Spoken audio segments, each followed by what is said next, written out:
Welcome back, guys and gals. It is episode 171 of the Arc Junkies podcast. I hope you are all doing well. I myself am doing much better, and not that I was sick or anything like that. For the past month or so, I've been overbooking myself, and between my full-time job, shooting videos, attending board meetings for, nonprofits, doing some repair work, running welding calls, doing the podcast, being on other people's podcasts, Instagram Live events, going out to Houston, and just so many other things. April was just nonstop for me. And don't get me wrong, I had a blast doing all this stuff, but I came to the realization that I have a hard time saying no to people, and I have a lot of friends that are going through the same thing right now. And I noticed that I wasn't taking enough time to live life. And I've been putting my wife and my family second and myself third. So I started telling people no lately, and at first it was a little bit difficult, but then it got a little bit easier. I noticed that I needed to prioritize what I'm doing, and I'm telling you all to, so you can learn from my mistakes. If you're running a business or you have a side hustle on top of your full-time job, it's okay to tell people no once in a while. It's okay to schedule time for yourself and your family instead of booking another small job or cranking out a load of parts on nights and weekends. And it's okay, periodically, but just don't make it a habit to where, you're essentially running two full-time jobs. It's okay to put yourself and your family first. And my thing was always, I'm doing all these things and working all these crazy hours and putting in the extra effort so I can make more money for my family. And to me, that's exactly what I was doing. I needed to make more money to support my family, provide a better life for them. But at the end of the day, I wasn't seeing them enough. So the money really doesn't matter. The money can't replace the time. And on top of that, I was sacrificing my health, working all the extra hours, not getting enough sleep, not exercising, eating like shit, and it just started to take a toll on me. So I sat down and talked to my wife, and I also discovered that I was afraid to tell people no, because every time I say yes, it leads to new opportunities. And I had the fear that if I say no, these opportunities may stop coming. But I don't think that's going to happen. Opportunities always lead to new opportunities, but saying no once in a while, it's not going to be the end of new opportunities. So because I said no to some opportunities, I was able to, on Friday night, I took my wife out for a date for the first time in a long time to an amazing restaurant. I took my son out to do some blacksmithing on Saturday, and today, Sunday, I took my daughter out to go horseback riding. Afterwards, we grabbed some ice cream, and I've also started making time to go back to the gym. And last week, I crushed it every day in the gym. Didn't miss one session. I reached out to John, also known as Stacking Iron on Instagram. He set me up with a workout plan and meal prep, and I'm getting back into shape. If you guys remember back during episode 122 entitled The Most Important Tool You Have, I talked about taking care of yourself, keeping a healthy lifestyle, because the welding lifestyle, it can be pretty demanding, and you got to put yourself first sometimes, and it's okay to do just that. Hopefully some of you all out there can learn from my mistakes and take some time for yourself and your family. We're not promised tomorrow, so be sure to spend time with your loved ones. You can chase that dollar again later. That dollar is always going to be there. On today's show, I am chatting with the one and only Rae Ripple. She is a burst of positivity and just a great person all the way around. We talk about her past and present projects, some future endeavors she's going to be starting, and we also talk about how she gives back to the welding community as well as the local community in her area. I had a blast talking with her, and I'm sure you guys are enjoying listening to the episode. This episode of the Arc Junkies podcast is brought to you by Rockmount Research and Alloys. You can check them out at rockmountwelding.com. And if you're not familiar with Rockmount, check out episode 149 of the podcast, where I talked with Pat Adams, who is a wealth of knowledge on maintenance welding. Rockmount makes electrodes and wires for the real world. After the equipment has left the manufacturer and it's stalled in the factory or in the field and it breaks down, Rockmount has the electrodes to get you back up and running. We all know that downtime costs more than maintenance, so get the job done right the first time with Rockmount Welding. For more information on their products, head over to rockmountwelding.com or click the link in the show notes. Be sure to give them a follow on Instagram as well, at Rockmount Welding. We're also brought to you by Everlast Welders. They have the perfect machine for your next project. As a matter of fact, after I edit this show and schedule it for release, I'm going to be using my 255 EXT with the integrated water cooler to repair a few pieces of equipment for a local restaurant here in town. This is by far my favorite machine in the shop, and it makes quick work out of all my side jobs. You can check out their full line of MIG, stick, TIG, and multi-process welders today at everlastwelders.com.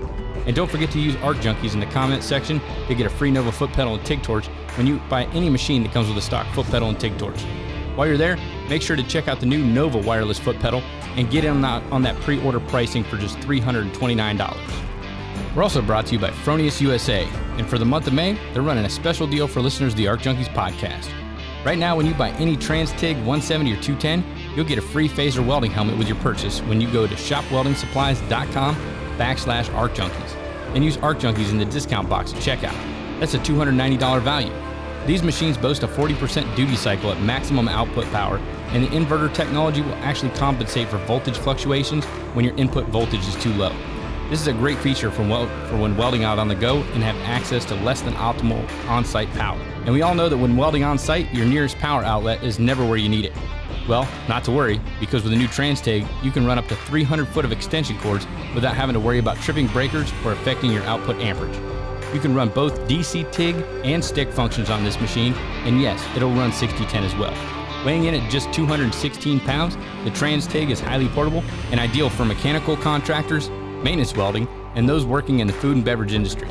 Get your Trans-TIG 170 or 210 today at shopweldingsupplies.com/Arc Junkies and use Arc Junkies in the discount box at checkout and get that free Phaser 1000 welding helmet with your purchase. All right, guys, we've made it. Arc Junkies also brought to you by Manscaped, who is the best in men's below-the-waist grooming. Manscaped offers precision engineering tools for your family jewels. They obsess over the technology developed to provide you the best tools for your best grooming experience. Manscaped is trusted by over 2 million men worldwide. We have an exclusive offer for Arc Junkies listeners. Get 20% off plus free shipping when you use the code ARCJunkies at manscaped.com. Manscaped hooked me up with a bunch of tools and formulations from their Perfect Package 3.0 kit. Manscaped has created the best ball trimmer ever, the Lawnmower 3.0. Their third generation features a cutting-edge ceramic blade to reduce grooming accidents thanks to their advanced skin-safe technology. Last thing you want to worry about is nicking the most sensitive areas. In addition, this trimmer comes with an LED light for a more precise shave and is waterproof to make your shower shave clean and easy. And don't use the same trimmer you use on your face to shave your balls. That's just nasty. The Lawnmower 3.0 comes in their brand new Perfect Package 3.0 and comes with everything you need to keep trimmed, cut-free, and smelling nice. The Manscaped Perfect Package 3.0 also comes with the Crop Preserver, an anti-chafing ball deodorant and moisturizer. You already put deodorant on your armpits. Why aren't you putting deodorant on the smelliest part of your body? Manscaped also threw in 2 free gifts in the Perfect Package: a pair of high-performance Manscaped boxer briefs that'll keep your junk feeling fresh all day, and a travel shed bag to store all your goodies. Get 20% off plus free shipping when you use the code ARCJunkies at manscaped.com. Your balls are going to thank you. All right, you know what time it is. Fire up your machine, drop your hood, and turn me up 5.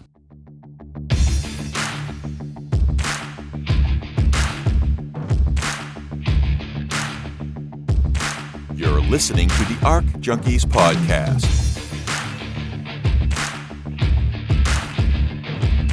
Helping you make every weld better than your last with each episode.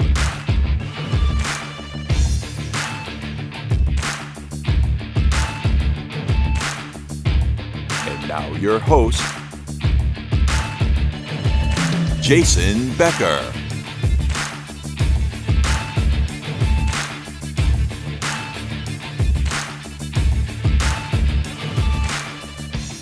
Rae Ripple, what's going on? Hey. Man, I finally got to hang out with you in person. We got to meet at FabTech, actually the last FabTech that they had, but we got to hang out down in Houston together at the Outlaw Worldwide inaugural YouTube channel deal or whatever. And you're a cool fucking person. I follow you on TikTok and Instagram, and I just love the energy that you have, and you've got such a positive mindset. So for anybody, if you're having a shitty day or something's not working out, go check out Rae Ripple and her stories. She's just a burst of freaking energy and positivity, and you're always kicking ass. And you got a lot of big things coming up that we're going to talk about on the podcast, but how are you doing? I'm doing great. I'm here. It's cold. It's raining, and there's not really much that I can do today. So we're just organizing shop stuff today. Sometimes you just got to do that. My shop's always a mess, and sometimes you just got to be screw it. I know it's not going to be a productive day, but if I can get everything cleaned up and organized, it's going to make me more productive down the road. That's about the best kind of production, because think about it. I've got so much shit going on in here like all the time. Things are constantly moving. So like things get piled up because I'm still working on a project and I don't have time to organize that. So right now I'm trying to just organize, right. Get rid of the stuff. I'm basically a hoarder in here. I don't want to get rid of anything. So now I got to. Okay. So what's that project you got behind you? I'm going to have to get a picture of that for the Instagram release, or unless that's something that's kind of like top secret squirrel shit. But what is that? That looks freaking cool. It looks like a rocket, maybe. Does it? It does look like a rocket. And it definitely is a rocket. Does it say Bullwinkle on it? No, it says Bulldog Steel. So that's my steel supplier out here. So this is actually a full replica of the SN9 Starship. So the one that blew up on top of the other ones that blew up. Like I was trying to build it before the other ones blew up, but it blew up too. So. It's all like, prototyping and stuff. They'll get it. He's a smart dude. Oh, yeah. Oh, well, and Elon Musk checks his Twitter and he checks all of his comments. And so the only reason why I'm building it is literally just to get his attention. You got to put a Dogecoin on it. That's the only reason why I'm building it. Yes. Actually, I was thinking about putting like this little window, like because up at the top of the Starship is where the crew is supposed to be. And so I'm going to build this little window with like a little hinge system. So you can just like open it up and see the 4 little astronauts in there, little figurines or something. I don't know. That'd be cool. So is that like a commission piece you're working on? Or are you just building that for the hell of it? No, it's literally just building it just so I can get his attention. That's it. That's freaking rad. Yeah, so I really don't even know what I'm going to do with it after I take a picture with it. Like Josh was saying that we should like turn it into a sick ass fire pit for our backyard and like make like the rocket boosters that are going to be at the bottom, like where the fire comes out. And like, it's a fantastic idea. It'd be like the sickest fire pit ever, but still. You got to build like a launch pad for it and just put it in your front yard. See, and I thought about that too, but I already got so much art out there. You can't have too much art. I mean, like, that's kind of your thing. I know, it's true. That is true. I don't know what I'm going to do with it yet, but he will retweet this picture that I will post when it is done. So mark my words, Elon Musk, if you're listening, which I know you're not, but when you do, this is for you. I just want to tour SpaceX, please. Like just one time. That'd be a pretty cool tour. We actually got to build the Falcon 9 assembly building down here at Cape Canaveral, Florida, before I jumped into getting into the union iron worker. And I had no idea what the hell it was.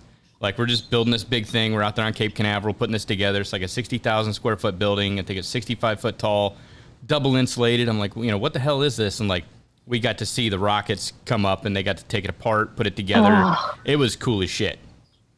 You're so lucky. I have so many friends that work there and like, they just be sending me snaps all the time. And I'm like, man, like if you ever just like get a chance to like Elon Musk's face, like do that for me, please. Like one time, like I'm so envious of like what they get to build and how they get to build it. And they get like literally first class seats to like watch history be made. Is just the coolest thing in the world for me. Yeah, that'd be cool to get into that.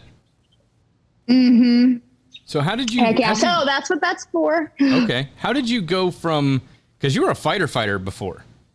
Because we talked about that. Yeah. And like, how did you go from... Before that, I was a tow truck driver. So how the hell did you go from tow truck driver to firefighter into welding? I mean, how's that transition work? Like, I know I get to hang out with a lot of firefighters because we do training over there sometimes with the new students with fire extinguishers and all that. But every time I talk to the firefighters, they're like, oh man, I'd love to learn how to weld. So there's like something inherent about like putting fires out and then having a hobby where you start the fires with firefighters. So there's like a connection in there. Like you can't get enough of the fire. Well, I actually kind of fell like into welding and fabrication way before the fire department. And it was kind of like something that happened, not by accident, but just like by like grand design, basically. So I've always been an artist and like the painting and then painting on metal and then taking sheet metal and cutting it out with tin snips and riveting it together with baling wire kind of turned into like, let's turn that into a 3D sculpture. And then that turned into, I want to make bigger and better and, you know, crazy, wild sculptures you'd never think of. And so in order to do that, I had to learn how to weld. And so that's where I binge watched YouTube videos. I even signed up for a class at the college, but they wanted me to do bookwork, and your girl dyslexic as fuck. So that didn't really work out very well. So I dropped that class, just basically binge watched any kind of YouTube video on welding and fabricating that I could possibly watch that I could understand, and just put it in layman terms and saved up. Like I worked at not worked, but I was a waitress. And then like I had a friend that had a fabrication shop or a race shop. Like he built race cars, race trucks, just all kinds of different stuff. And he had a welder and a plasma cutter. And so the truck that I had always broke down. So I didn't have all the tools to fix it. So I would just show up at his shop to fix my truck, and he was welding and on this roll cage. And I was like, hey, you want to let me try that? And I'd never really welded ever in my life. And he was like, have you done it before? And I was like, all the time. And so that's how that started. Now, like the fire stuff, I actually attempted to try to apply for the fire department or the fire academy years ago when I was 18. And everybody knows that whenever I was 18, I was a stripper, you know, cause I had to make ends meet for me and my daughter. And so when I filled out my application for the fire academy at 18, they denied it. Like the lady at the front desk, like she wouldn't even accept my application. She just threw it in the trash. And so I kind of just let that go and never really thought about that I would ever get into the fire department again. Well, back to the waitressing, I was welding and stuff on the side and doing my art thing in that shop because I didn't have my own shop at the time. And a customer came in and he drove a tow truck, and he was complaining about the hours and how people, they could never keep people. And he was just working all the time and never had any good hands. And I was like, how do I apply? And he's like, have you ever driven a tow truck before? I'm like, nope, but you know, I'm down to try. Anything's better than this, what I'm doing, which is waitressing. And so I went in and applied. I think they hired me basically as a joke to kind of see if I would fail or not. And did the same thing. I jumped in a Peterbilt, never driven a Peterbilt ever in my life, never towed a car in my entire life, never worked a crash in my entire life. Did the same thing, just kind of learn the roots and how it works and how the winches work and how to use snatch blocks and how to roll things over, all YouTube videos. Like there's so much information on YouTube that people don't realize that you can really do anything you want. And so I just grew in my career with that. And I worked a crash one day that changed everything. And that crash is kind of what made me transition back into my love for the fire department. And so I applied, got accepted in the academy, and the rest is history. Damn, that's pretty dope. And how long did you do firefighting for?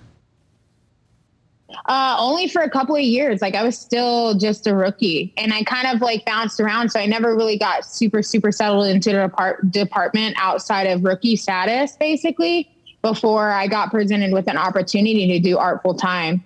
And like one of my huge mentors in the fire service, before I even got into the fire service, deep into the fire service, he knew, I don't know if he just knew off the bat, but he straight up told me, one day you're going to have to choose art or fire. You're not going to be able to do both. And I was like, you're crazy. I'll be able to do both, you know, because you work 2 days on, 4 days off.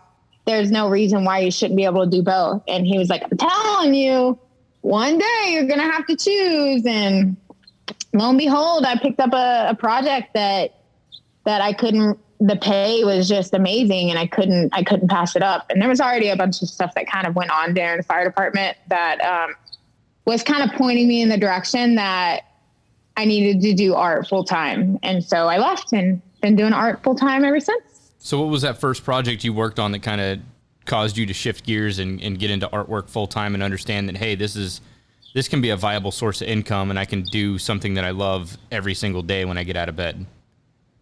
Well, while I was with the fire department, I was making fire extinguishers, right? Like my fire extinguisher art. I was selling those all over the world, dude. I couldn't keep up with the orders. It was insane. I literally have them everywhere. I've sold thousands of them. And so those were keeping me super busy on my days off. Well, I wanted the bigger sculptures. I wanted to be in massive sculpture, that massive citywide sculpture market. And I got a phone call that Midland, Texas was needing a sculptor for a project for the library. And I put in my sketches. They liked it and I went for it. Was supposed to be one sculpture and ended up turning into 3 different install projects for that same library. And so that was like, I think the big break as far as the sculptures go, because I've always made sculptures, but that was the one that got me like that citywide recognition for going bigger and showing off what I can actually do. Now, how do you start these things? So was that the one for the library? Was that the hot air balloon that you did? Yep. Oh, that's and the wings, the first Marimetta wings, and then the Mary Poppins cutouts. Oh, wow. So what's your process? I mean, how do you figure out how to scale this thing up? Because I mean, like, it's not something you can just kind of, are you working off prints? I mean, you're obviously drawing sketches, but I mean, what's your method going through this? You just start grabbing material and you've already got this thing built in your head for the most part, or? Basically, that's exactly how it works is like, I'm dyslexic. So like me and math don't really go hand in hand, which is kind of wild because you need math as a welder in order to basically be a badass welder, you know? And so that's what I love about art is because there's no mistakes in it. There's no measurements. You just kind of go with the flow and see what happens with your hands. And that's kind of what happened. I saw it in my head. It's just a matter of getting it out of my head, through my hands, and out to the world to see. So I start with an initial sketch, but after the initial sketch, so much stuff changes from that sketch to what actually comes out because I use scrap metal. All of it was scrap metal. So it was all oil filled materials, which is Midland is kind of the heart of the oil field in West Texas. So just kind of a base idea and you just run with it, see where the art takes you. And that's what it took me to. That's pretty cool. Now I noticed you said a couple times that you're dyslexic. So I've had this conversation on the podcast before that I think that people with dyslexia, for some reason, they're drawn to welding. Mm-hmm. And I don't know what it is. Maybe it's just the fact that you're working with your hands on, but I mean, there's, like you said, there's a lot of math when it comes to welding. You know, you're figuring out fractions and linear feet and ordering material and cutting scrap and trying to figure out if you have enough scrap to build this piece. And, you know, there's just so much math involved with it. And then like, I've got a touch of dyslexia, so I get a lot of numbers and letters mixed up and I write things backwards. And I can see it in my kid, you know, when I'm trying to help him out with his math homework, that he's all over the place. And I'm like, get that from your old man, bud. But I have noticed like a huge trend, especially when I got into education and started teaching, because I get students that come up all the time and are like, hey, you know, I don't think I'm going to do really good in this class because there's math and I'm dyslexic. And I'm like, well, shit, man, come on in. You're going to fit in with the rest of the dyslexic kids. Come on, let's go. We're going to go build some stuff. So I don't know if maybe it's the same way in other trades. I just haven't heard anybody else talk about it or discuss it. But I think there's like there's got to be some sort of connection there. Well, see, and I think so too. But like, so my story with how I got involved in welding is maybe a lot different than other people. Because anybody I've ever come across, oh, my dad was a welder, my uncle was a welder. You know, I'm a 3rd generation welder. I will be a 3rd generation welder. Most of the welders or future welders that I've come in contact with have been exposed to it most of their lives. I literally knew nothing. I have never been exposed to welding or fabricating outside of like working on my tow truck or, you know, what I've seen a little bit here or there, but I've never really been exposed to it. So I really didn't even know like what I was getting myself into. So I didn't realize there was so much math in it until after I kind of started getting into it and sculpture building and like how it works. And so I think the reason why it's an art form, you know what I mean? And most dyslexics are creatives. And so in a way, that's kind of how they express themselves, or it's art, or it's their way to be creative, if that makes sense. I don't know if that makes sense, but I feel like welding is definitely an art form in itself. And so that's probably why. No, it's definitely an art form. And that does make sense. Although I don't ever consider myself to be artistic with anything that I've ever done. Like if I get into something, I can start kind of visioning it and seeing it, but I've got to get that initial. I can't be like, you know what, I'm going to go out today and I'm going to cut like you did, like cut some badass designs into a fire extinguisher. Like that thought would never cross my mind to do like anything other than repair work or fabrication. But every once in a while I'll get like a wild hair and I'll go out there and just like build something random. Or if I get like a concept or an idea or I see something, you know, that starts to like the flow of it. But I've never had that like artistic ability to sit there and be like, you know, it'd be really cool if, you know, if I built something like this, you know, like this, that origin part that I always struggle with. But everybody's a creative in their own way. You know what I mean? Like you're creative in your own way. You may not be creative in that aspect, but you're creative in what you're doing right now. Like you're creating what you're doing right now. Like us sitting here talking back and forth, that's a creative. You're a creative. You're just creating art in a whole different form. You're creating art in the vision. I mean, in the way of sound, you know what I mean? So in a way, you're just your own creative, just like some people paint, some people use sand, some people dance, some people sing. Like there's so many different variations of creatives that are on this earth that's why we have so many different things that we're doing. And so many people are into different things, so many options for different things. It's because there's so many different creatives. So you are creative. You're creating art. You're creating art with sound.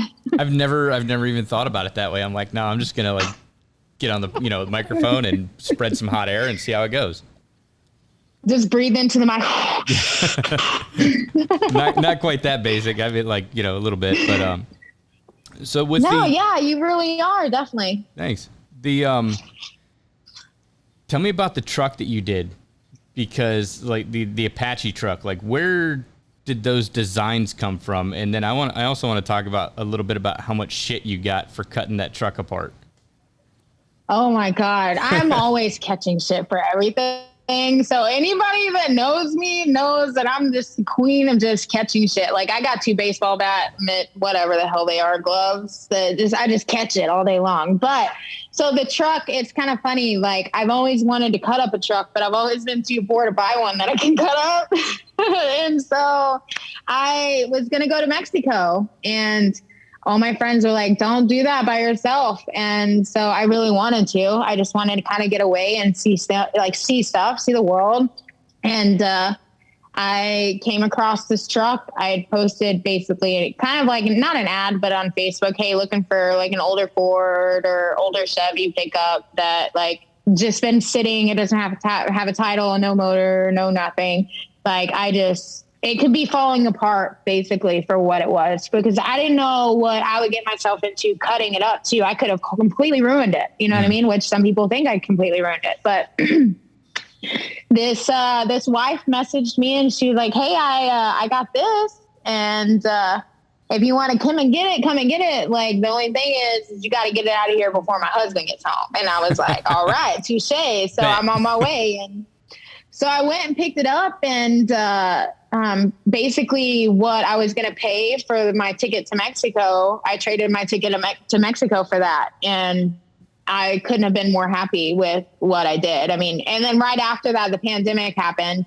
So I wouldn't have been able to go to Mexico anyway. So it ended up kind of working out. But, when I got it home, like there's so much history still in it. Like I found some 8-track tapes of Johnny Cash. I found some really cool drive-in pins from an old drive-in. I even found a bottle of Tabasco sauce and like just really cool stuff. But the flow of cutting it is I wanted it to be mine. So that way nobody can tell me what to do with it. And since it was the first one I ever cut up, of course, like I want to kind of see what happened. So I didn't draw anything out. I didn't map anything out. I just hit it with my plasma cutter and saw what happened. And it just ended up kind of taking off into what it is. And there was a lot of really pissed off people because apparently the truck is super rare and I didn't know that.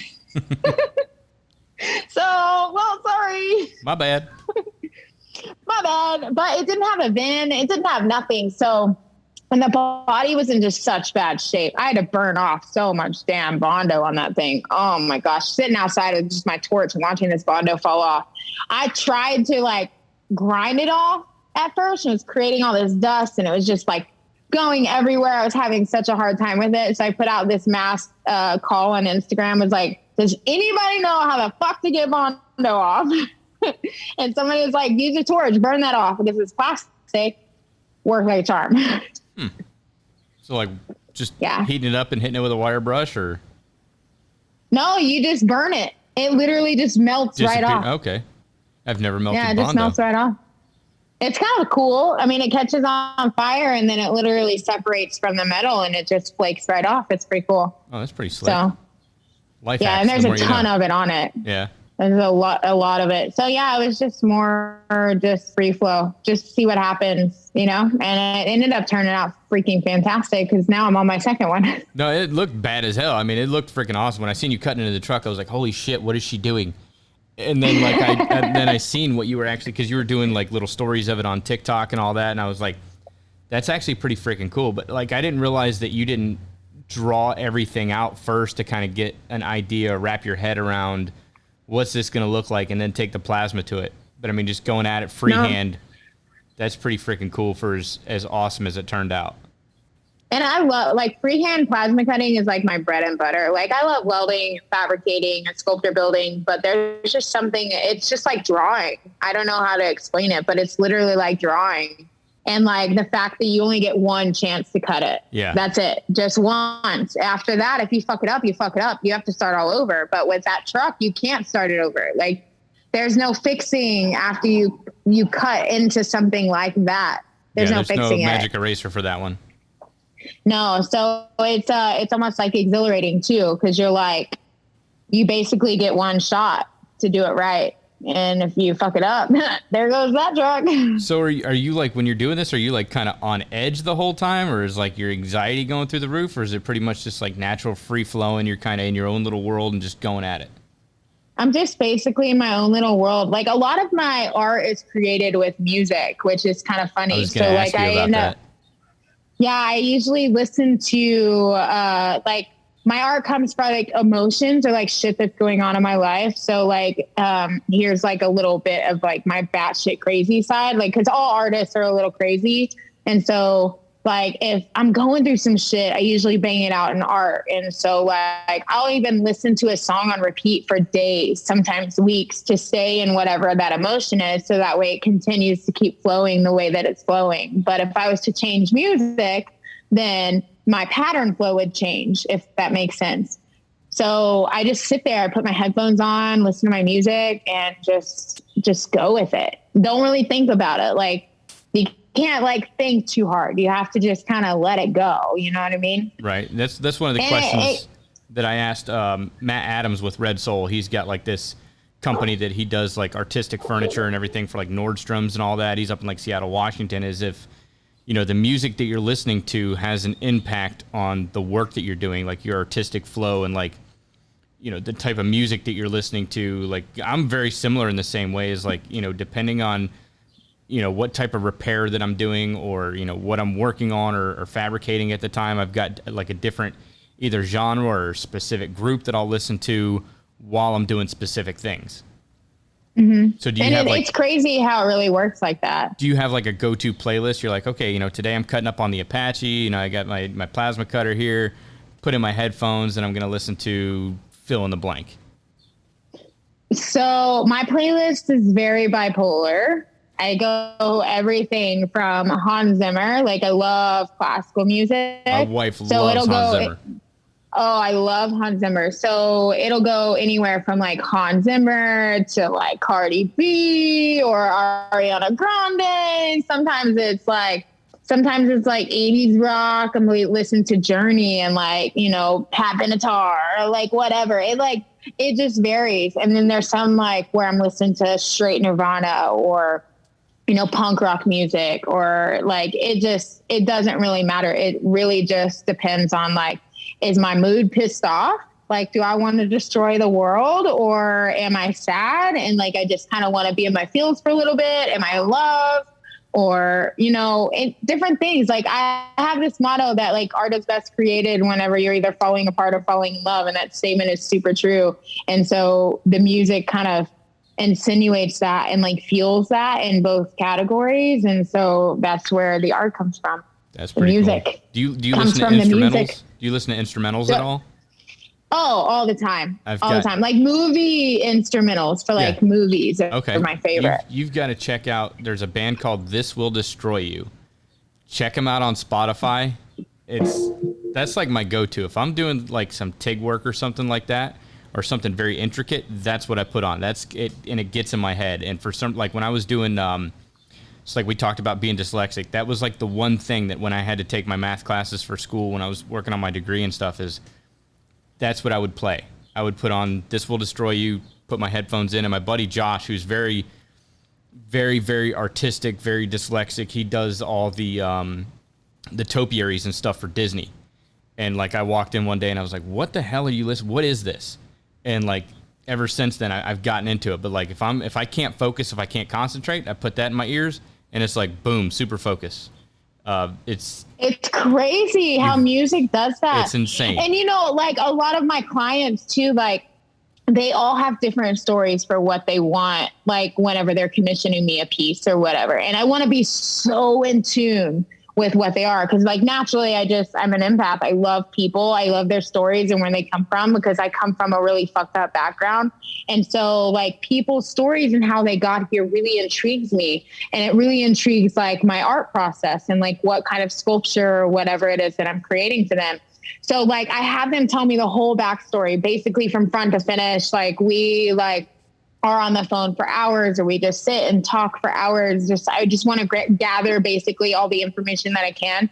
And I try to tune into maybe something relatable that happens in my life to relate to that moment. And a song usually helps trigger that. And I just stay in that. But it's also not a good thing, because sometimes like with this car, for instance, that I'm cutting up, like it's based around 3 slaves and the horrific things that happened to them. And so like tuning in, like I'm listening to BJ the Queen. There's a song that she has.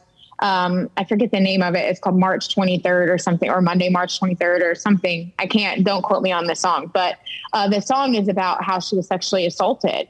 And these 3 women that this car represents is how they were sexually assaulted repeatedly, when there's nothing they can do about it. And so you just like kind of tap into that, and then it just flows out the way it's supposed to flow out. And like music just changes the tone of everything. I don't think I could ever create.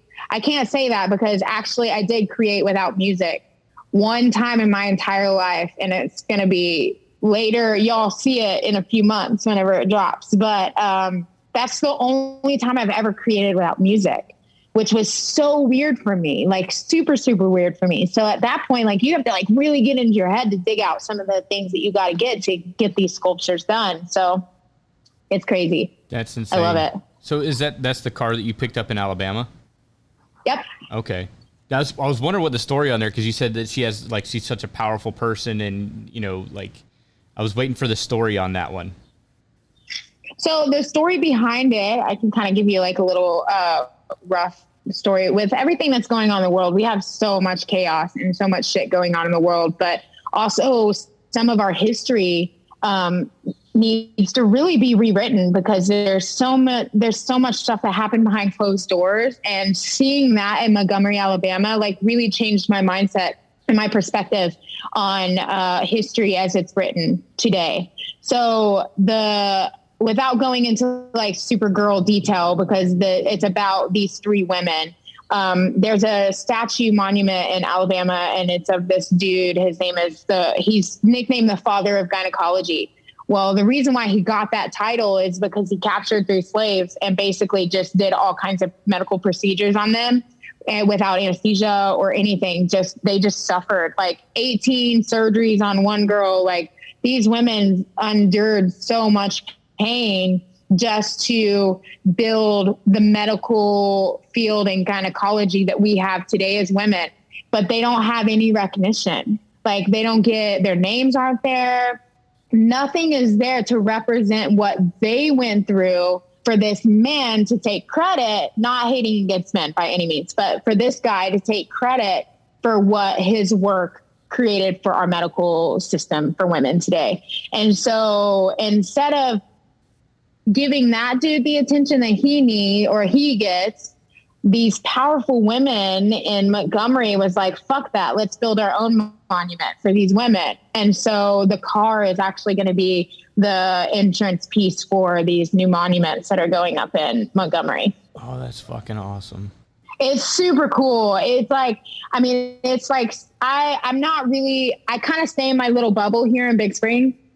And cause I'm try to stay as positive with life as possible. And there's so much ugly stuff that's going on. And I tend to try to be a fixer naturally, and it'll just drain me naturally. And so like being like, it's crazy because the hospital that these women were, like basically like tortured is now a finance place. So like, it's crazy that these women were tortured in the back of this building, and now they like write out loans in this building. So like the fact that I get to be a part of this project for them is pretty cool. Their names are Anarcha, Lucy, and Betsy. And the History Channel actually did like a big documentary on them, but it's really powerful to be involved in this, especially as a woman and as a woman fabricator. And, you know, and this car was like right down the street from Dr. Martin Luther King's house, which was super cool. And so it's just going to be a really cool experience, and just education, of course, that, you know, I didn't even know was out there. Yeah. So how did you stumble outside your bubble in their Big Spring and end up in Montgomery, Alabama with this car and these women and this story? And how did that happen? It was just a chain reaction of just knowing people. And so Michelle had, you know, another guy that she was working with on the same project. And she was talking about this car that she has, and she was like, man, well, I don't know what to do with it. And then my friend Lou was like, I know exactly what you should do with it. You should check out my girl, Rae. Look what she did to this truck. I guarantee she could do some cool shit like that to your car. We linked up, and just a few weeks later, I went and picked it up. Now I'm cutting it up, and I'll take it back to Alabama next week. Damn, that's pretty cool. So are you going to, I know, it's super cool. Once you get done with it, is there anything that you do to kind of like preserve what you've done? I mean, is there like a clear coating process, or like an undercoat or spray coating or something on that? Because I mean, like once you start cutting it apart, it's going to rust, and now you've got really thin sheet metal with all these thermal cuts that have been made all over it. So this is going to spread like wildfire. Is there some sort of protectant that you're going to be able to put on there so it's going to preserve? I do spray with a clear coat, but then after I'm done with the clear coat, I hit it with some linseed oil, like boiled linseed oil, just to kind of help preserve it.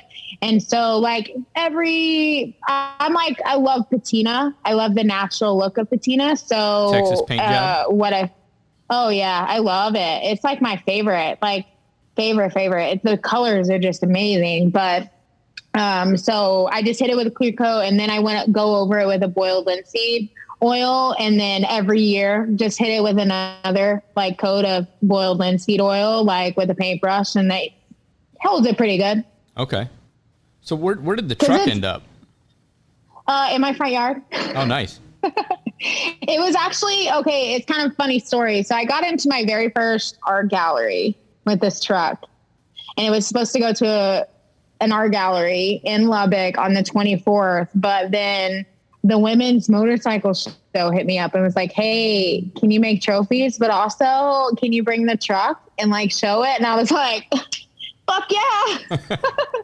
So I was going to do the gallery, but like the women's motorcycle show seemed so much cooler. So I think I'm going to go do that. So that's where it's going. So it's going to go there for a little while. I think I'm going to hang on to it, just see what happens with it. Like I said, it's the first thing I ever did. So like if somebody comes in and wants to buy it, like it's not that it's not up for sale, but I'm not really like pushing to sell it. It's kind of want to see what happens with it. Plus it's kind of a cool piece to take everywhere, you know? Yeah. Just take it to FabTech. I know. Oh, I got good things coming for FabTech. Like I got big things coming. Can you share those? I can't share them, but just know in 2019, a certain chair was trending. 2021, your girl might be trending. So stay tuned and come see me at Hypertherm. Oh, okay. I'm gonna have to check that out, because now you've got me intrigued. We might have to talk off air. Oh, we'll talk off air. I'll give you all the details. Yeah, I won't say nothing. I'll keep it locked up. We boys, so it's okay. We got this. Right. All right, we'll be right back with the rest of the show, but first we're going to take a quick commercial break. This segment of the Arc Junkies podcast is brought to you by AHP Welders. These machines are great for those looking to get into the welding industry but don't want to break the bank doing it. For under $1,000, you can get a great running machine to practice at home, tinker around in the garage, or do a little bit of welding as a maker. Check out their full line of machines today at ahpwelds.com/ArcJunkies and get a free Nova foot pedal and TIG torch with any machine that comes with a stock foot pedal when you use Arc Junkies in the comment section at checkout. We're also brought to you by Strong Hand Tools. Quit fighting your work and make your fabricating and shop life easier today with the help of some of the coolest stuff around. Strong Hand Tools. Whether you need a new fabrication table, bottle handlers, torch holders, or fixed string accessories, Strong Hand has it all. Head on over to stronghandtools.com/ArcJunkies and see how they can help increase your speed, accuracy, and shop life in general. Let's get back into the show. So I noticed during COVID, you were doing a lot of really cool artistic shit. The bridge that you did, during that whole, just during that time, like America was in chaos. And here's Rae Ripple hanging out in Big Springs, Texas, just trying to spread love. And I thought that was like the coolest, because everybody was just in a rut. The whole George Floyd's situation popped off. We're dealing with a pandemic. Everybody's on lockdown. Everybody's shut down. And you were out doing some really cool shit to help inspire others and just tell everybody that, hey, the world's not as bad as you think it is. And people still love you. So tell me about the bridge. Because that was another one that you kind of had some scary moments with, and you got, maybe you didn't get in any trouble over it, but there was some, legalities involved with that. So tell everybody about the bridge project. And if you don't know what I'm talking about, you got to go back through Rae Ripple's Instagram and definitely follow her on TikTok. Like I said, she's huge motivation, or a huge source of motivation. But go back and check the stories about the bridge so you can kind of comprehend exactly what I'm talking about.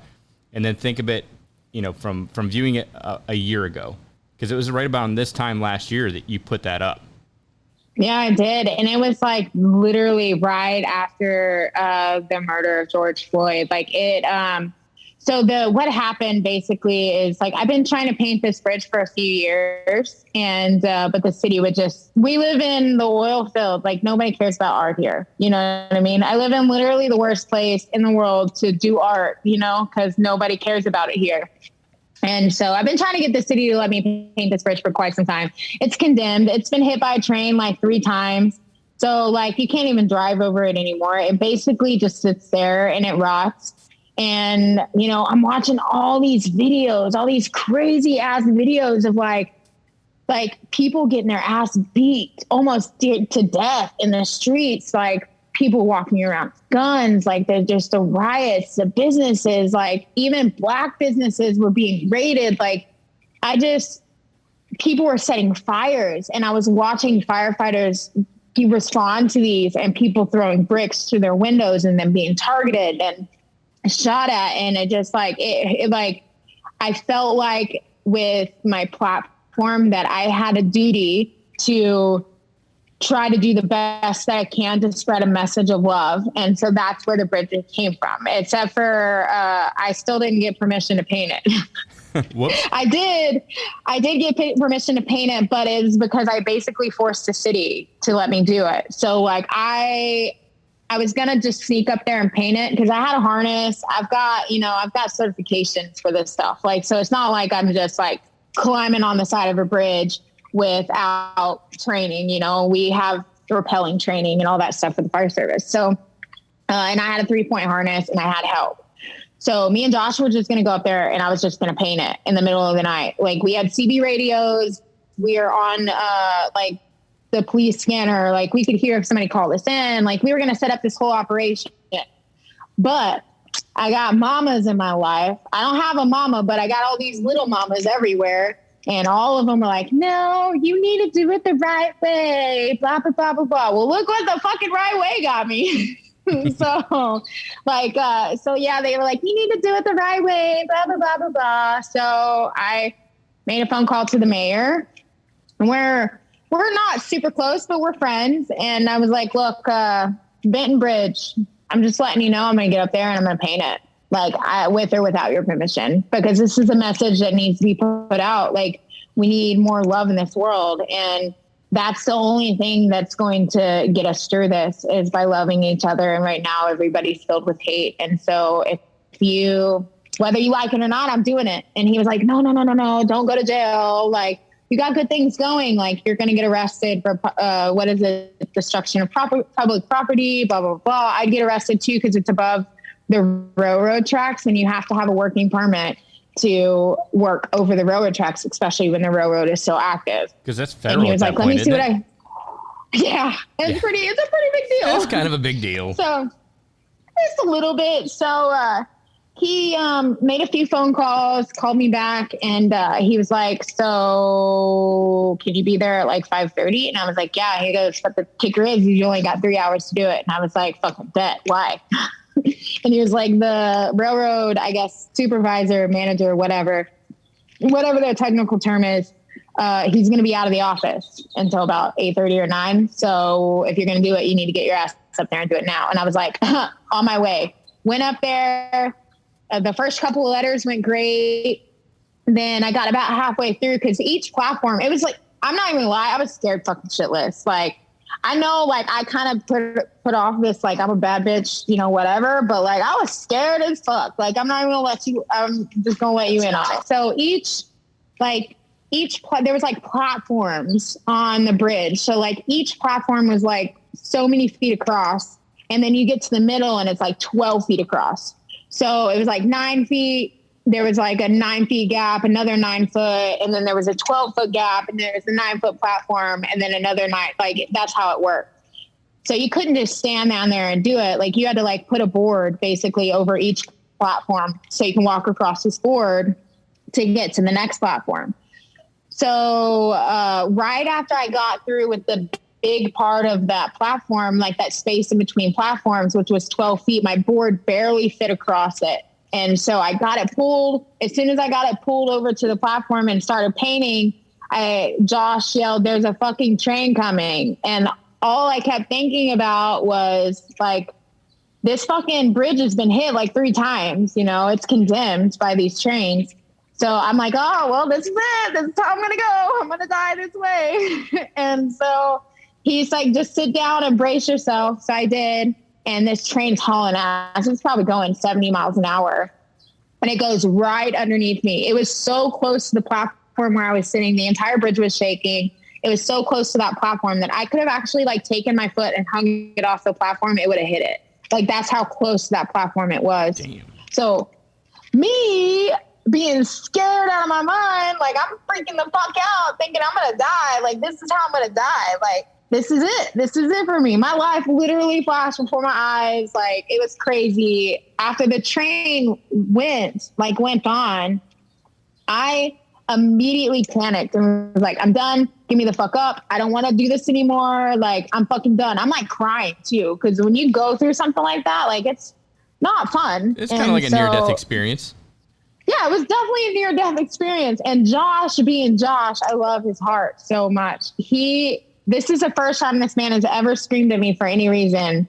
Like, and I feel like I'm a pretty screamable person, like scream at person. Like, people should be screaming at me for everything all the time. And this man never screams at me.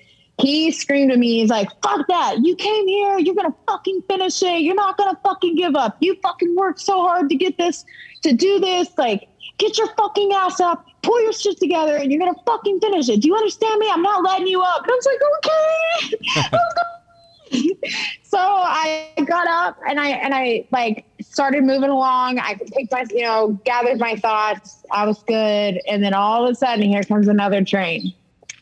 I was like, fuck, here we go again. But this one, he like pulled up underneath me. Mind you, we're not supposed to be up there. Like, we don't have a working permit, so we're not supposed to be up there. So he pulls up underneath me. He gets out and he like walks away. But like, me and Josh look at each other, like, up there, he's up there and I'm down here. And I'm like, well, what do I do? Like, do we stop? Do we keep going? And he was like, fuck it, keep going. Try to get as much done before they try to get you down. So I just started fucking spray painting everything, right? He goes all the way down the tracks, turns around and comes back. He's facing me as he's walking back, never even sees me. I don't know how the fuck he didn't see the wording on the bridge, because I was already almost done. I was on love. That was the last part. So he didn't see me, nothing. Got in the train, pulled forward, hooked up to something, came back and stopped underneath the bridge again.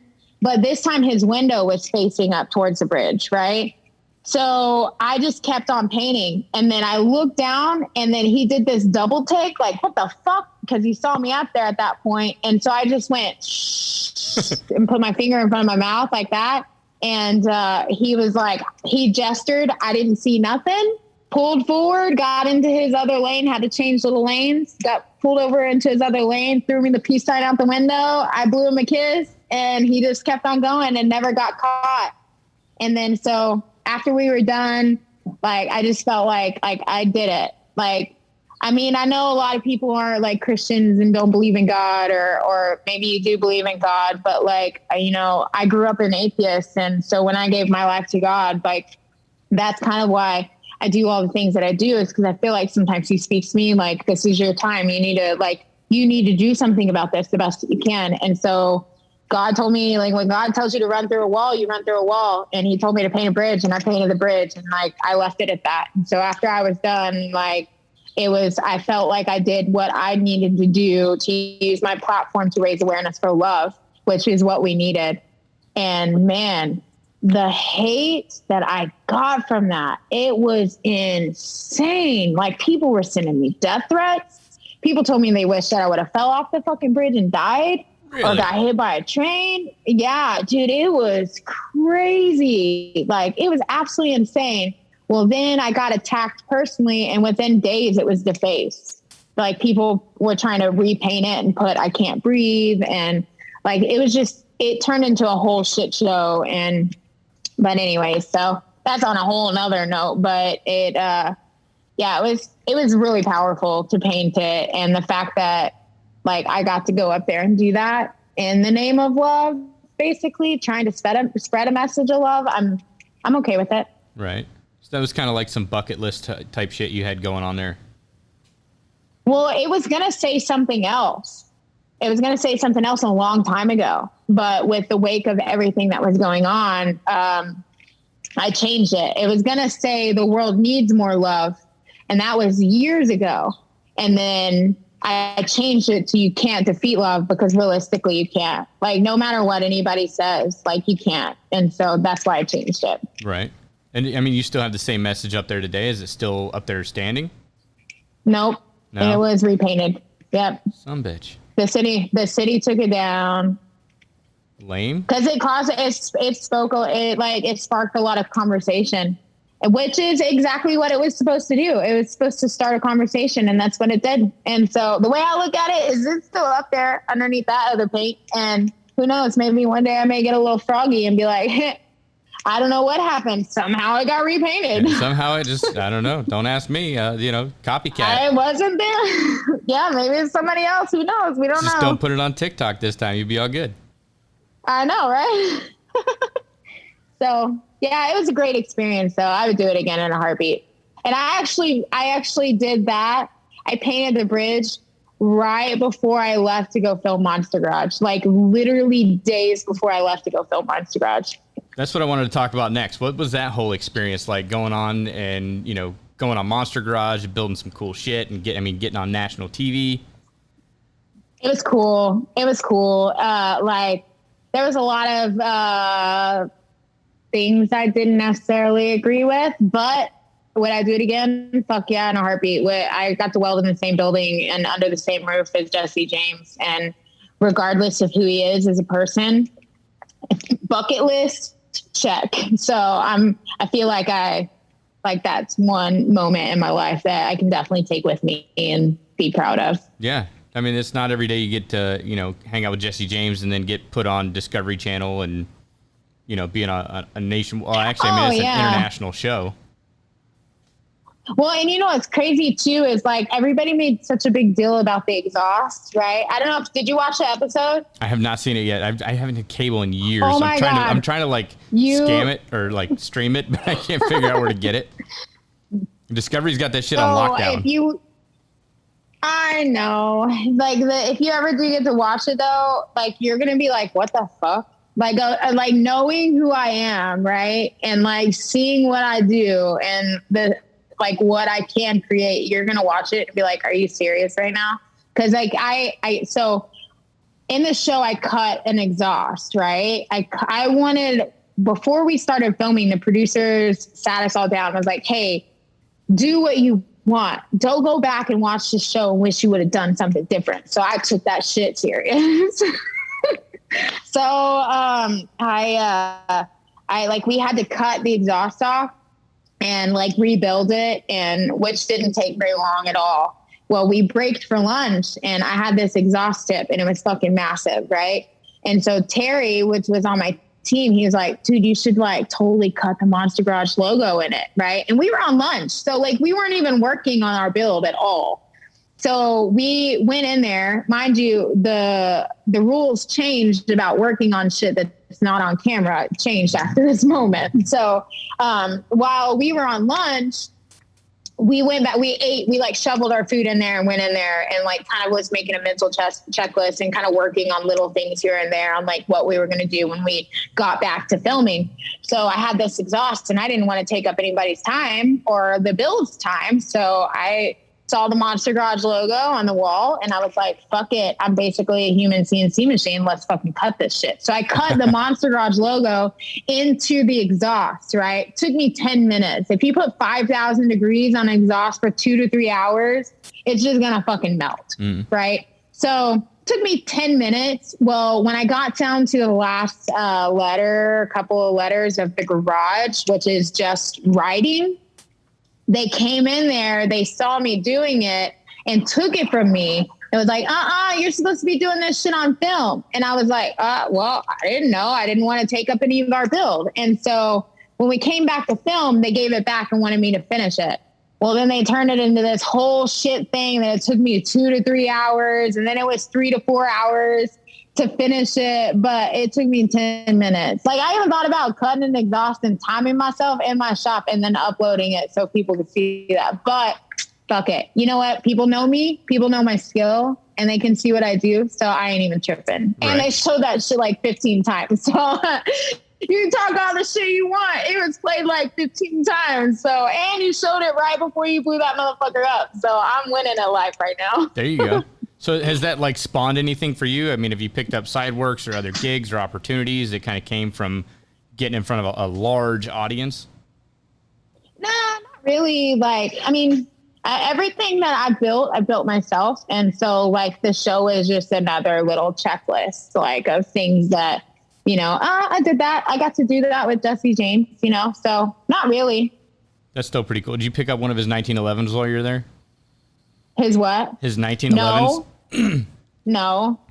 He was, how do you say this in the nicest way possible on a public podcast that's about to be aired for the entire world to see? He was a very fun-loving guy. That's what I heard. I've heard he's very approachable, very likable guy.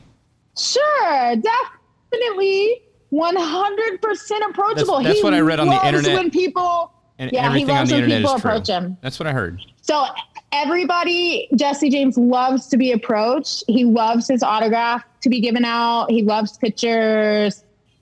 He wants to do all of those things with you. So you should definitely go ask him for all of those things. Yeah. That'd be a definitely. good one. Yeah, I mean, because he will sign everything and he will take pictures with you and also talk to you and also all the things if you hint the sarcasm. Sounds like a great guy. Hey, what Yeah. So tell me about the guitar that you built, because so when I grew up, like I couldn't carry a tune in a bucket, and I tried so hard, and my dad gave me like my mom kind of leveraged my dad when they got a divorce. My dad had a badass Fender Stratocaster, and like when I started learning how to play guitar, like she kind of leveraged that from him, and so I played that thing for years, and like all I could get was like the intro to Smoke on the Water, the intro to Iron Man. I think I got Mary Had a Little Lamb in there. One from Metallica. The intro to Iron Man? Just like the first 10 seconds. Let's not get carried away here. Like I'm horrible with like a music instrument and stuff. I'm tone deaf for it. I just don't have a knack for it. But I seen you put that, like as soon as I seen the body of that guitar, I was like, I recognize that bitch. That's badass. And you know what's funny is I know nothing about guitars. I don't either. Other than that one, like I can tell the difference between a Fender Stratocaster and a Gibson, but I mean that's pretty much in a Flying V, but you know just because it's got the body to it. Mm-hmm. But I mean, what was that guitar built for? So there was this guy, he was in this big, but like 80s rock band, which is kind of funny because the name of his rock band had my legal first name in it, which is, my name is Desiree, but I go by Rae. And so the band's name was like Desi something. And so I was immediately drawn into it just because of that. But he was like, I just want you to basically run with it. I want your style, however you want to do it. I just want a Strat guitar. And I was like, all right, let's do this. But he wanted it bigger, like maybe like a size or two bigger, just so that way he can hang it on the wall and it's a sculpture. Well, I don't think really even I expected it to look as well as it did, because all of that entire guitar is scrap metal. The entire guitar. Is it really? The entire guitar is scrap that I had in here. The entire guitar. You wouldn't be able to tell. And like that. The wires, like the strings, that's all filler rod. I was gonna say it does look like it's filler wire. Yeah, it's filler rod. Same thing with all the frets and all that. So some of that is sockets, like old sockets that I had, smaller sockets. So whenever you go in and like really like make the picture bigger, all of where the filler wire, I don't even know what all the technical terms is for this guitar, but where the filler wire went in, where the strings are, all of those are sockets. The little knob on the side was like for a cabinet, like the other part on the very bottom, I don't know what the name of that piece was, but that was like also, that was an old bottle opener that I found. And so like, it's all of it was literally scraps that I found in here. Cause I have buckets upon buckets of just scrap and like bolts and little pieces, and like outside it's the same thing. And so I just kind of rummaged through everything, and like, that's why I never throw anything away. So where do you so pick that's up? why Like, I have to clean my shop. Right. So where do you pick up like all your scrap and stuff? I mean, you just dumpster dive, or are you popping down to the local steel supply shop and just picking up stuff, in the remnant section, or how's that work? So like, of course, like I buy like clean metal for like my business signs and stuff like that. Like I buy all that from like my steel supplier, but every once in a while he's got a bunch of scraps he like lets me go through. So basically anything I want in the back, I'm allowed to have. And so same way with this other steel supplier in town, they have this big dump trailer and they just throw all their scraps in that. So I wait till after hours and I climb in their dump trailer and basically just throw everything out, load it in the back of my truck and take it home. I also have like a couple of little honey holes that I found where people dump scrap in like the country and stuff, like old oil filled stuff or whatever. So I go through that, and even if I don't use it right away, I collect it, and it may sit for 2 years before I find the perfect piece for it, but eventually I'll use it. Like I had somebody gave me this old like 1950s like exercise bike. And I wanted to build a gun so bad, like a replica of like a gun. And so I had tried and just failed miserably, and it just looked like shit, and it would always fall apart. And I was mixing too many different metals, and like, just everything just didn't flow right. And then I looked at that exercise bike that was all rusted the fuck up. It had been sitting in my shop for like a year. And one piece of it, I was like, that'll flow nicely with that. Oh, well, if I cut that and then I cut this, then that might work too. And then before I knew it, I used the entire exercise bike and turned it into a gun, which was super dope. And so I'll send you pictures of that. It's probably like way down on the very bottom of my Instagram. But I was going to say, like, be careful posting that on Instagram, because was Chris with Meltdown Metal Art. She did like a really cool revolver with like smoke coming out of the barrel. And it's like a piece of wall art, and it's got roses at the top of the smoke coming out of the barrel. And like her account got shadow banned for it. Really? Yeah, and I was like, it's freaking artwork. Like, this is ridiculous. I know.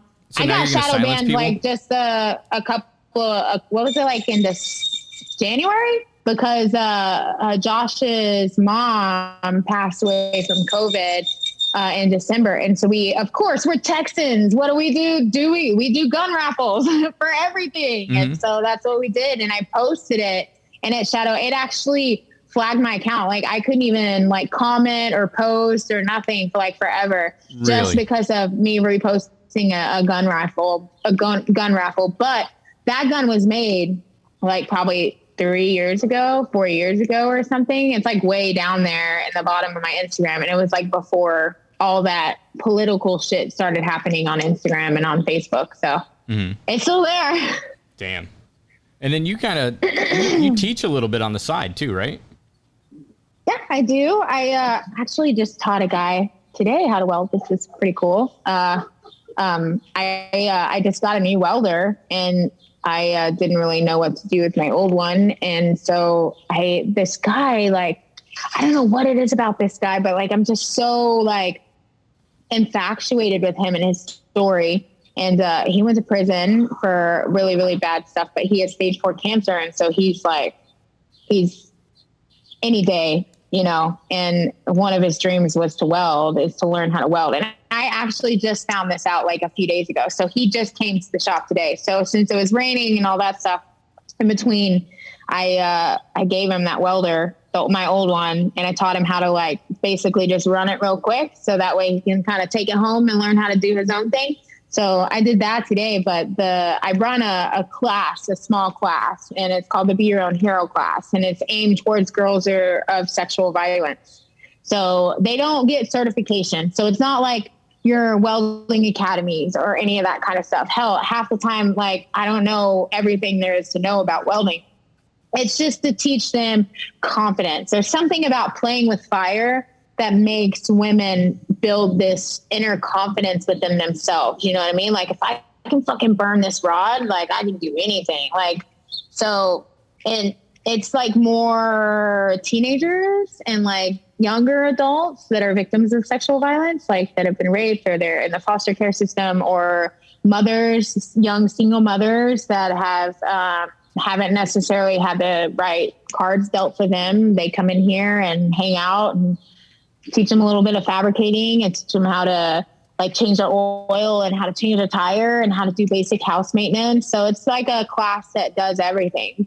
Just so, no offense against men again, but it's to teach them that they can do shit for themselves. They don't have to be a part of the system or, you know, be a product of their environment and, you know, oh, I have to have a man take care of me. Oh, I can't do it because a man needs to do it. Like, no, you can fucking do that shit yourself. You know what I mean? So that's kind of what that class is for. No, I think that's really cool and like helping out amongst the community and stuff. When you were telling me about it down there in Texas, I was like, damn, that's really cool, because welding in itself is like, to me anyway, it's like, it's very therapeutic. We actually have a female in our nighttime welding program right now, and that's kind of like her goal. When she finishes up the welding program, she wants to work with veterans with PTSD, because she's found welding to be very therapeutic. And so there's ways of like kind of getting out of your own head and learning a new skill, learning a new trade, and, you know, putting a lot of that negative energy, you know, out and getting rid of it and kind of working through some of your problems without speaking. Because a lot of people, they don't want to talk about, you know, some of the bad experiences that happened to them. But I think through welding and through art forms and stuff, a lot of that, you know, you can kind of work through a lot of your problems and issues that way because you don't want to vocalize them. Mm-hmm. And, you know, and some of these girls, like I was a product of my environment. You know, I ran away from home and like, you know, I became a stripper. I was a teen mom. I literally became a product of my environment. I mean, if somebody would have came to me at 14, 15 years old and was like, hey, here, come here. Let me show you some shit that's going to change everything. You know what I mean? It's just going to build your confidence. And there's just something about when they go from feeling like nothing to having confidence that they can literally do anything they ever dreamed of. That is what is lacking in that system, if that makes sense. Like, these girls, they have this bad shit happen to them. They become a victim. They feel that on their body. It's a cloud that hangs over them for the rest of their lives. There's nothing they can do about it. It just stays there. So if you have something to kind of help overpower that cloud, then it breaks the cycle for them, because sexual assault and sexual abuse and all of that stuff happens in a cycle. Like, it literally happens in a cycle, and it takes someone that's like, no, fuck that. It ends with me, that breaks it and moves forward. And so I want these girls to know that they don't have to turn to OnlyFans They don't have to turn to fucking stripping. They don't have to turn to prostitution. They don't have to rely on a man with money or get with somebody to take care of them, that they can fucking take care of themselves. They can do it themselves and be the powerful beings that they are. And that what happens to them does not define them. It does not define them as people. It does not define them as their personality. It does not define their future. It does not define their jobs. It does not define how they parent their children. It doesn't define anything. They're just them, and they get to be them for once, you know what I mean? Without all the other bullshit that they're carrying, they get to just be them. There's something so fucking powerful about that, because I never got that. And I want these girls to know that they have other options besides fucking taking your clothes off or getting with a man or whatever, you know what I mean? Selling themselves. Because now it's so easy for these young females coming up in this generation. I mean, look at how many women have OnlyFans. How many of these younger females have OnlyFans? Yeah, they make shit tons of money. That's great. That's good on them. But some people don't want to do that. Like, I didn't fucking want to be a stripper. I felt so gross every single day after I leave the fucking club. You know what I mean? It was literally, if I could go back and change my decision on that, I would, in a heartbeat. And there's a lot of young girls that don't want to do that shit either, but they feel like they don't have any other options. And it's because their self-confidence is so low. They don't believe that there'll be anything better than that. So what do? You get them in here, you play with some fucking fire, make them feel like some badass women. And then at that point, that confidence is like, no, fuck that. I don't need to take my clothes off because I'm going to do this. Or if they want to get into trades, or if they decide that automotive is where they want to go, or if they want to get into construction, or if they want to go to college and be a nurse or whatever. Like, if I can do it as a single mom with 2 kids, then anybody can do it. Anybody, no matter where you come from or how you got there, anybody can do it. So where did all that come from? I mean, like, you just decided one day you're going to open up your shop, or, I mean, did somebody kind of like inspire you? Did you just bring somebody in the shop and be like, hey, check this out, I'm going to show you how to do some really cool shit? And it just kind of grew from there? Yeah, so it just started with somebody had reached out and was like, hey, you're kind of a strong woman. Do you think you can, like, my daughter can come hang out with you for a little bit? Or, like, even my neighbors, like my little neighbor kids, you know, they would come in here, and just like hearing like some of the stories of like what they have going on at home. It's heartbreaking. If I fucking feel you, like, dude, me too. Like, I went through that too. Like, let me show you some shit so that way when you go home, you're not worried about, you know, what your future is going to look like. You know what I mean? Like, it kind of just happened by accident, but also too, like, I don't want people to make the same mistakes I made, because I fucked up. I fucked up a lot, and it took me a long time to get to where I'm at right now. It took me a long time to get where I'm at mentally too, and to be able to control my emotions and all of that kind of stuff, and just learn that, like, you're the person that's in control of yourself. You're in control of your anxiety. You're in control of your depression. You're in control of your happiness. You're in control of everything, because it's your body, you know, it's your mind. It's the way you think. You have to just learn how to control it. And these kids, like, man, they feel like they just have no options. And I don't want them to grow up and fuck up like I did. Mm-hmm. I don't. Like, if I can do whatever I can do to stop that, or help shift their direction into something more positive and give them something to look forward to when they know that they're going home, back to what they're going home to, or they're going to go back to suffering what they suffered for, or what they're suffering in, like, their future is still bright.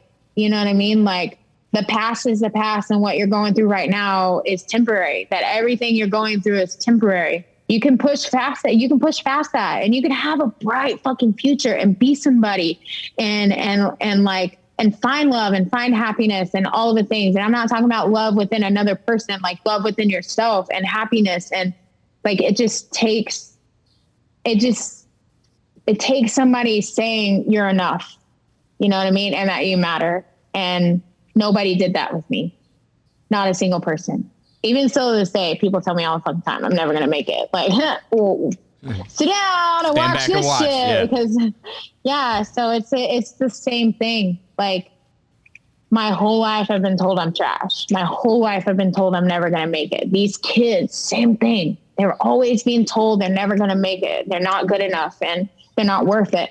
And it takes one person to just say, hey, you're worth it. And that's where the mistakes stop. That's where they start thinking before they act. And that's where, you know, it changes in them to where they want more besides just turning into a product of their environment. I love that. I love the motivation, the positivity, the inspiration. And I love the fact that you share it so freely and inspire others. And I don't think that you realize the impact that you have on other people. And it's so fucking awesome to see that, especially in like today's day and age when everybody thinks that like the end is nigh and like everybody's shit and the world's fucked up. And it's not the case. That's what's portrayed on the media. But then you have people like you out there that are sending positive messages, and you're standing out in front of stores and you're giving out free hugs and you're running workshops and you're helping inspire the next generation to work with their hands or like even, you know, fix stuff around the house. It doesn't necessarily have to be welding. You know, you're teaching them to be strong and independent and understand that there's, you know, life is what you make it. You know, you're not your past. And I just think that's really fucking cool. It's just because I was a giant fuck up for so long, and also too, I'm trying to get into heaven. So like, God, if you see me, right? Yeah, like hook like, me up. You see what I'm doing out here? I'm trying to fix all my fuck ups. Yeah, hook me up with a couple extra points there, God. I know, like it's really like, you know, I fucked up so much. And I just wish that somebody would have came in and said, bro, you're fucking up. And me coming from me, like seeing what the fuck my parents were doing, like fucking drugs, being all fucking cracked out and like prostituting themselves and like always going in and out. They're always in and out of jail. You know, I ran the streets. Like to me, like running the streets and doing all the shit that I was doing, I thought I was doing better for myself. But realistically, I was just going down the same rabbit hole they were. And I don't want these kids to fuck up. Like, I don't want them to follow that same path I did. And it took me a long time to recover from that. And even still now, like I'm slowly still recovering. Like I'll probably never will fully recover. It'll probably still affect me for the rest of my life, but I will fucking do everything I can to try to stop it in somebody else. Right. Do you think that kind of helps out? And, you know, like the work you do with others, do you think that kind of helps out with your own therapy and stuff to like kind of deal with some of the shit you went through? Definitely. So I was super quiet, bitter. I was a very angry person for a long time. I didn't give a fuck about nobody or anything. I didn't give a fuck about myself. I didn't give a fuck about anything, really, like truly. And it was seeing how brave other people are coming forward with their stories and with what they'd been through, and just being around these kids and being around people and like realizing I'm not alone kind of helps me like open up a little more, because there's a lot of people like sexual assault and like child abuse and all of the things that are going on every single day in our lives, like and around us, like those aren't crimes that are harshly punished. I mean, like if you really, really think about it, like sexual assault isn't a harshly punished crime. Rape is not a harshly punished crime. Like child abuse is not as harshly punished or taken as serious as what it needs to be taken. And so teen pregnancy, like, you know, all of these topics, bullying, suicide, you name it, all of these topics are just always fucking kind of swept under the rug, you know, and they're not taken serious. And it's just, I think working with other people like me kind of helps inspire me to be a better version of myself. And so it just naturally brings it out of you. It's just naturally healing because you're like, fuck, I'm not alone. Like for the longest time, I felt like I was alone or I was fucking crazy or, you know, whatever. Like, or maybe I was at fault. Maybe I did something wrong and I deserved it. For a long time, I believed that I deserved all of the things that ever happened to me. But being around other people and you see they're saying, like, they have the same stories, you're like, fuck, you didn't deserve that. And they're like, you didn't fucking deserve it either. And so it's just a natural healing process of being around these people that like have the same shit. Like you're not alone. And so, yeah, it does. But it catches up to me. Every once in a while, it catches up to me. Like holidays are really bad for me. I don't really like the holidays. I'm not a huge fan of like Mother's Day and Father's Day or, you know, any of that kind of stuff. But, you know, my kids have helped heal me in that aspect of not having a family to celebrate those holidays with. And now I have children and I get to celebrate those holidays with them. And, you know, like Josh has really helped a whole lot. Like, it's always going to be the next step of healing. Like, I'll never, ever, ever get over it. But I can be surrounded by people that can help me through everything, every trigger, every bad dream, or everything that goes on. And it's the same way with these kids. You surround yourself with those people that help you heal and walk you through your healing process. So yeah, we do it together. No, I think we're in it together. I think that's awesome that you created kind of like a small community of support, you know, amongst them. So I think that's really freaking awesome that you do that, and props to you. That's freaking amazing, and keep doing it. Don't stop, because like I said, you're making an impact you're making impacts that you don't even realize. You're inspiring other people that haven't been vocal about it. They're not floating around in the comment section. They're not dropping DMs and stuff like that. And the reach that you have is just insane. And like, especially with all the other stuff that you have coming up, you're going to reach more people, and they're going to see your stories and everything that you put out. So don't ever stop. Thank you. It's fucking awesome. You're awesome. You're awesome. I'm all right. I mean, I'm pretty fly for a chubby guy. I also don't take compliments very well. So like every time everybody's like, hey, you're awesome. Like, you're so pretty. I'm like, happy birthday. And they're like, it's what? It's your birthday? I'm like, no, it's my anxiety. Like, it just came out. Yeah, right. That's my defense mechanism. So yeah. Happy St. Patty's Day. So happy birthday. Right. Yeah. Happy St. Patty's Day. Merry Christmas. So I'm really looking forward to I think we're going to be in Houston at the same time within the next couple of weeks. Are you going to be there at the thing? The little underwater welding thing? Yeah. So speaking of bucket lists, I finally get to put a check in a task on my bucket list. One of the things I've always wanted to do since the ripe old age of 15 when I got into welding was play with electricity underwater for some strange reason. Oh, yeah. And we get to go... Dude. Down there, to do it, hang out with the Ocean Corp and do some underwater welding. So stay tuned for that. I'm going to capture some video and all that stuff on there. So I think it'd be pretty cool. We should definitely get together and do like a podcast while I'm down there. I know we tried to set something up last time, but like it was a crazy book schedule. But hopefully this time we'll be able to like get a recording in or something of like after we do the dive or something like that. Oh, hell yeah. And, you know, we have like, I've been talking to these Ocean Corp guys too. Like, we have a lot of really like awesome things. He was like, dude, you should totally fabricate something, bring the pieces down and build it underwater. And I was like, that'd be my dope. head just blew up. Like, I was like, fucking yes, let's do it. Sign me up. And like, he was telling me too, like, I didn't realize that there was so much that you could do underwater. Like in the fabrication world, basically you can kind of do all the same shit that you do in like on dry land and water. Like there's a plasma cutter that you can use underwater. And I was like, wait, what? Okay. We need one of those. Granted, I live in the desert, but I'm sure I could find some lake or something. Yeah. that I can use it in. But yeah, like that. And I don't know.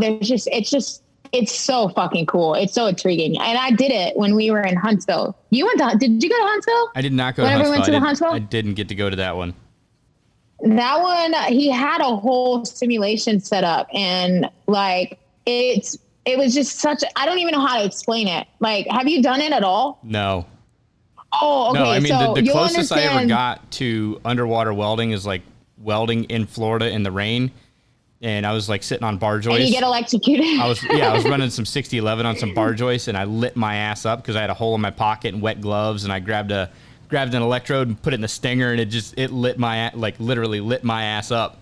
And oh my god, it scared dude, the hell out of me. This is before like I got into like fall protection and all that, so that wasn't a big thing. And like luckily, like I had my scissor lift underneath me, and I kind of shot up and then just dropped everything.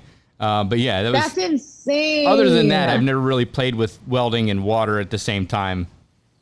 And the most I've ever played with welding in water was the library project. So when I installed that hot air balloon, it was fucking raining. It was pouring down rain, but like there was no turning back once we got it up, right? And of course I have to get all this shit tied in. So I was fucking 70-18 sticking in the stinger, and like my hands were so like raw from them getting electrocuted every time I would put a new rod in that like I started doing it other ways. Like I shoved the rod under my armpit and I was like clipping it with the stinger on that way. I did it like in my pants, like any way I could possibly do. Okay, so I'm gonna to try to keep from getting electrocuted. I'm gonna let you in on a little secret that I kind of thought up right after I got shocked, and I knew like, okay, I still have to work. And it wasn't like raining. It was just like Florida's got 1,000% humidity in the summertime. So like everything's covered in water. Oh my God. I can only imagine. So that's kind of like how my gloves got wet, and like sitting on wet bar joists with a hole in my pocket. That didn't help anyway. But so I went down to the trailer, the work trailer, and I opened up the first aid kit. And the disclaimer, do not do this. This is just for instructional purposes only. Went down to the first aid kit and put on some of the nylon gloves, and then put my gloves back on there. So now I'm insulated. Now I've got a barrier between the wet glove and my skin, and now I can load up all the electrodes I want and not get shocked because I'm not completing the circuit because my hands was insulated. Somebody told me that. It's so funny that you say that, because afterwards I was kind of explaining the story. I was telling somebody about it. I was like, man, because they were asking about the process of like building the balloon and installing it, because if you look at the pictures, I installed this thing behind like a sheet of glass. Like literally my wall that I was working up against was this wall of glass into the library. So if this motherfucker falls, it's going into the library. There's going to be a problem. Yeah. So like, I was like telling them about the process and how it just started pouring down rain. And like, I was like over here just like shivering. And I installed it in like December, or like November, December. So it was fucking cold as shit outside. Now it's pouring down rain. So like the whole time I'm like shaking and like trying to like get this freaking rod in the stinger. I was getting electrocuted. It was just a funny process. And I was telling him all about it. And he was like, if you just like, you're a firefighter, I know you got nylon gloves, like, or rubber gloves somewhere. And I was like, yeah. And like, you just put those on over your gloves. I'm like, why didn't you tell me this then? Put it on the inside and then put the glove over top. That way you don't melt and then your glove. Put the glove in. Yeah. Yep. Yes. Inside, and then put your glove on over it, because my gloves were soaked because it was pouring down rain. And I think there may be a picture on my Instagram after I got it up, because I actually like it was a failed attempt the first time that we tried to get it up. And because this is the first big, massive, like 30-foot sculpture I'd ever built. And so like, I literally had no fucking idea what I was doing. I was basically learning this as I was doing it. And so whenever we tried to get it up the first time, we failed. And of course, like, we're like, oh, fuck it. We'll regroup, come back, hit it again on Monday morning. Because I tried to install on like a Friday, I think. I can't remember, but I've slept since then. But came back, redid it a few days later, and of course it was successful, but it just poured down rain. And I was like, can we not get just some sunshine or something? And we're in West Texas. It never rains, but like that day, it just had to rain. Yes. That makes sense. So, of course it makes sense. So yeah, it was wild. It was a wild experience. And now, future reference, any install that I do now, if it rains, like your girl got she got first aid kit, get those gloves and put them on underneath. Got it on lockdown. Now you need to get you a passive hood, keep that in the truck. That way, if the electronics go down on an auto dark, you got your backup right there. I've lost many a good hood to 3 o'clock rainstorms down here in Florida. Oh yeah. I can only imagine what it's like to weld down there. It's hot. and humid, and we get hot, but it's dry heat, so you don't sweat immediately. It like takes it a little while, but it's like opening an oven. Oh, it's like as soon as like, because like I went to Iraq, and like Iraq is like 120, 130 degrees on the regular. So I mean that's hot, but it's a dry heat. But I mean it's still freaking hot. People are like, oh, what's it like? It's a dry heat, and it's like, yeah, open up the oven and throw a handful of sand in your face, and then spray it off with a blow dryer. That's a dry heat. Did you just describe West Texas? I feel like you just described West Texas. Very similar. We have sandstorms. You can ask Randy. If anybody's following Alumaril, you should ask Randy. He got a firsthand taste of what it's like to be in a dust storm in West Texas in the heat. Damn, I haven't been in one. I haven't been one over there, but we had one in Kuwait, and like when this sandstorm came through, it leveled our living quarters. I mean, we had like everybody had to run up to the maintenance pad. We're wearing gas masks because you can't see nothing, you can't breathe because the sand is so slick or so thick. Everything is just orange, and so we all run up and we hide inside Connex boxes. So there's like 80 Marines inside of 2 Connex boxes, and the wind is just blowing so freaking insane. We're in the Connex box, there's 40 Marines per Connex box, and it's just kind of like slowly shimmying across the concrete slab that it's on. And I'm like, damn, really? Yeah, it is crazy as shit. So we also had like these 2 maintenance, we pretty much stayed the night in there all night, everybody's sleeping in the Connex box. Got up the next morning. We had a maintenance tent that was probably, 2 maintenance tents hooked together. I think they're probably 30, 40 feet a piece or something like that. So we had 2 of them connected together. So it was like 80 feet of these maintenance tents that were hooked together. We had our contact truck, which is like just this big Humvee on the inside of the maintenance tent.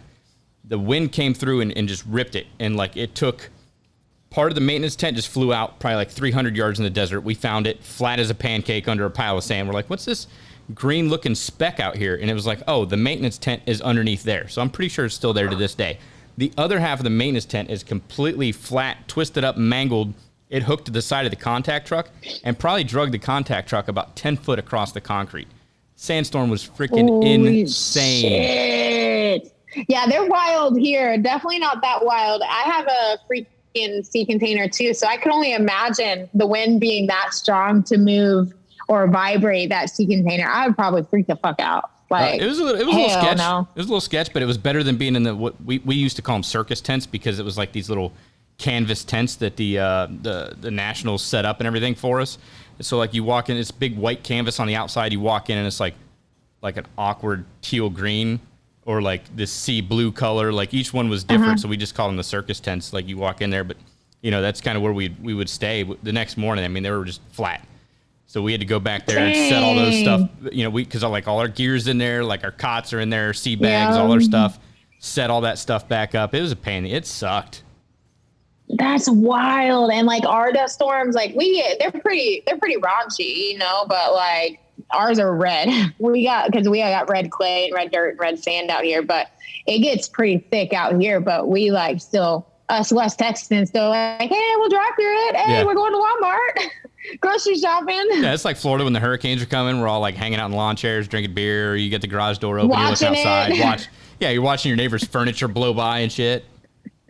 That'd be so dope. Oh my God. Everybody up north is calling down. It's like, you guys, bunker down, get in the basement. It's like, it's Florida. We don't have basements. Like, I'm one more rainstorm away from becoming a sinkhole. So, I'm not worried about the hurricane. Oh, dude. I can only imagine. Oh my God, when the ice storm hit Texas and like every single county was under a winter storm warning in Texas, which broke like a record or some shit. But oh my God, it was the same thing. Everybody's like, Texans, are y'all okay down there in that ice? I'm like, yeah, we're good. Yeah, it's a little like cold, our shit's but not built for it. Yeah, right. Yeah. I'm sure y'all's houses are built for like shit like that. So it's easy to just sit in the garage and like watch the action happen. Like now it is. I mean, like, and I don't want to downplay it because I mean, like, there's a lot of areas that get hit a lot worse. But like, I'm in Central Florida, so like, luckily where I live, the county where I live, we're 100 foot above sea level, and we're 100 foot inland, or I'm sorry, 100 miles inland. So like, I'm dead center in the state, in the middle of the state. So like, whether it comes in from the Atlantic side or the Gulf side, like by the time it usually hits our area, it's pretty much, like it's dropped down quite a bit. But I mean, we had some roof damage and stuff like that when Irma came through. But, like I think when I was in, right before I deployed to Kuwait, I think the first time I sat through 3 of the hurricanes. They had like 3 hurricanes back to back. And I was like at home on leave because I was like, I want to go home and visit my family before we deploy and stuff. And it was like one hurricane after the next. And then I had to extend my leave because I was like, hey guys, I'd really love to come back and all, but there's no gas between here and Camp Lejeune, North Carolina. So you're going to have to give me a couple days so the gas trucks get rolling. So I actually got an extra week of leave when the hurricanes came through. So Hell yeah. That kind of worked out for the best, but you know what? That sounds like it worked out just fine. Yeah, you know, I get to spend an additional week with my family. Like all of our houses were fine and everything like that. Again, roof damage, shingles. You got some yard work cleanup and stuff like that. Everybody kind of gets together and helps one another and stuff. So if the neighbor's got like a tree falling, you know, you go over there and help them and you know drag stuff out to the transfer station, get rid of it, whatever. But you know, everybody kind of bands together. How it was with the ice storm is we all kind of just like work together because our houses we're Texas. Our houses aren't built for freezing, frigid temperatures in the negative, especially your plumbing and at stuff. all. Yeah. Oh yeah. Like my house, like which is so weird because my shop lost electricity, which is on my property, but my house didn't. It was super weird. So, but I felt so bad that we still had electricity while everybody else in our town didn't, or like a lot of areas in our town didn't. So, and like a lot of people were going a week without a hot meal, like they had no heat, no nothing. And so I bought one of those big ass, I call it like a church pot, like where you would cook for like Sunday lunches after church or whatever. You get this big ass metal pot. You just put like a shit ton of beans or whatever in it. So I just made this giant metal pot of beans, of chili and cornbread. So it was super warm, and just tried to pass out as much of it as I possibly could in the town. Like even like people had no hot water. So like a lot of people couldn't shower or whatever. And so just passing out jugs of hot water if I could, you know, just so people can wash their face and like get their hair a little wet or like give themselves a little bath with a rag, you know, and it's warm water. Yeah. And so it's like about the little things that matter and stuff like that. But thank God, man, we never lost electricity. Like my plumbing was fine. Like we got really, really, really lucky. Yeah. No, and it's crazy because it caught everybody off guard. Like nobody could anticipate that. Like, nobody was expecting that. Mm-mm. And like my house is pier and beam. So the plumbing should have definitely fucked up somewhere underneath there. You know what I mean? Cause it's off the ground and it's exposed, but we never really had any problems. So it's crazy, but everybody in Texas kind of banded together and like worked together and huddled around and tried to get as much like heat and resources to people that didn't have any as possible. So we feel you on the communities coming together. Texas is always really cool about that. Like even when like the hurricanes hit Louisiana and everything, like you had the Texas National Guard. Like when I say that, it's like all the rednecks with a John boat were like driving in from Texas. And like, I mean that with all due respect, because I also am a redneck with a John boat.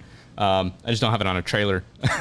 But, you know, like they all rolled into Louisiana to help, you know, pull people off of roofs and, you know, get them, you know, out of a bad situation or something like that. So Texas, like you guys always have my respect. I love visiting every time, you know, anytime I get a chance. Texas is the greatest country in all countries. Greatest country in the U.S. I'm a little partial. So.